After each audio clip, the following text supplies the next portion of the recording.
History will look back, I think, and look at this moment, this degree of audacity and this degree of race baiting, this degree of ridiculousness as a time when the left and the NAACP lost their power, lost their bully power.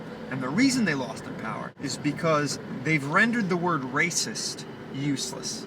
This shameless, cheap attack on the Tea Parties from the NAACP, that the Tea Parties are fundamentally racist. Now anybody with any common sense dismissed this long ago. But any kind of political juice that has ever been able to be squeezed from the word racist or bigot, the left has tapped that well years ago. Now when we hear this, it's, unless you're a hard leftist that just drinks this Kool-Aid, it means very little. And that's a shame, really, because there are racists. There are genuine, bigoted people.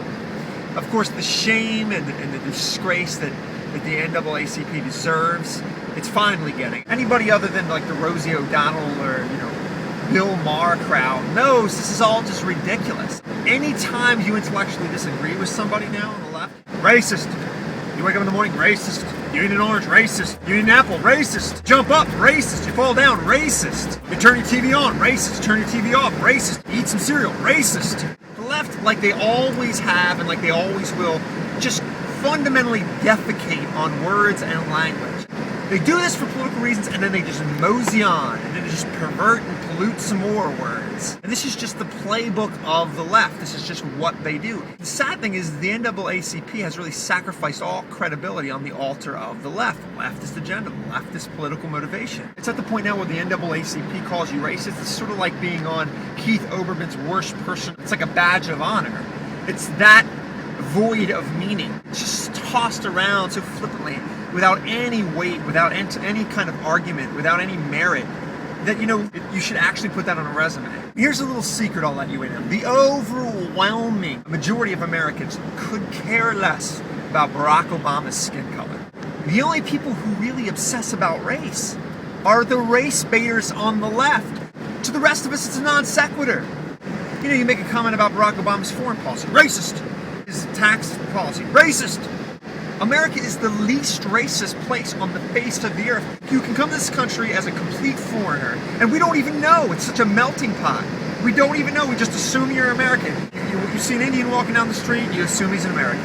You see an Asian walking down the street, you assume they're an American. So on and so forth. E pluribus unum, out of many one. This is the crown jewel of our nation. And the left, they try to pervert reality. They try to tell you that this is not the case, but this is the case. They are the ones obsessed with race. Race, gender, class, the leftist trinity. They try to fit everything into this trifecta, this perverted mental trifecta. But the rest of us don't. Conservatives certainly don't. The Tea Party doesn't. They're trying to rein in the suicidal economic policies of this administration. Period. Nothing else. This is all just mirage from the left. This is all just smoke and mirrors, all just lies, distortions of the truth. And anybody with intellectual honesty will tell you this. It's as clear as day.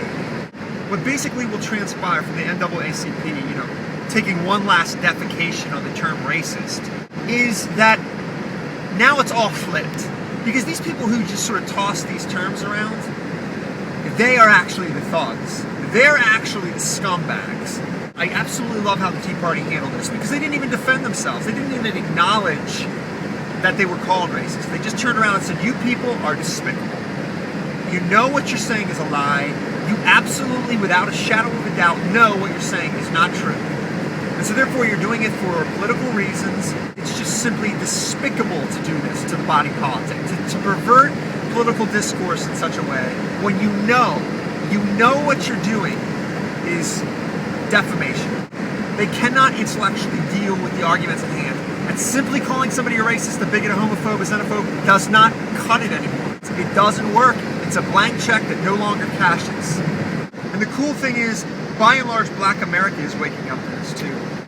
The two Secretary of States and an American president are now African American, and you still have the left telling you, this country is riddled with racism. It's preposterous. It's ridiculous. And it's an insult to the average African American's intelligence. It's just an insult to their intelligence. It belittles the term. We need the term racist for people who are actually racists. It's the same thing with the Holocaust. That's why you have the Jewish Defamation League. Slavery and that appalling history is something very real. The left just dresses themselves up in this race-baiting, vile political opportunism. Anybody who actually cares about human dignity sees the left doing this, is disgusted by this. And more people should just speak up against it. Just speak up against it. Call it out. Call these people out for what they're doing. They're like racial pimps. The NAACP doesn't speak for African Americans. They haven't for a long time. When the left-wing media came out and trashed Condoleezza Rice, in racial terms, mind you, the NAACP remained silent. Left-wing media came out and trashed Colin Powell. The NAACP remained silent. When the left willfully destroyed Clarence Thomas's character with a complete fraudulent testimony, the NAACP remained silent. And the latest claims of the Tea Party being a racist organization is just a straw that broke the camel's back. Take it to the bank.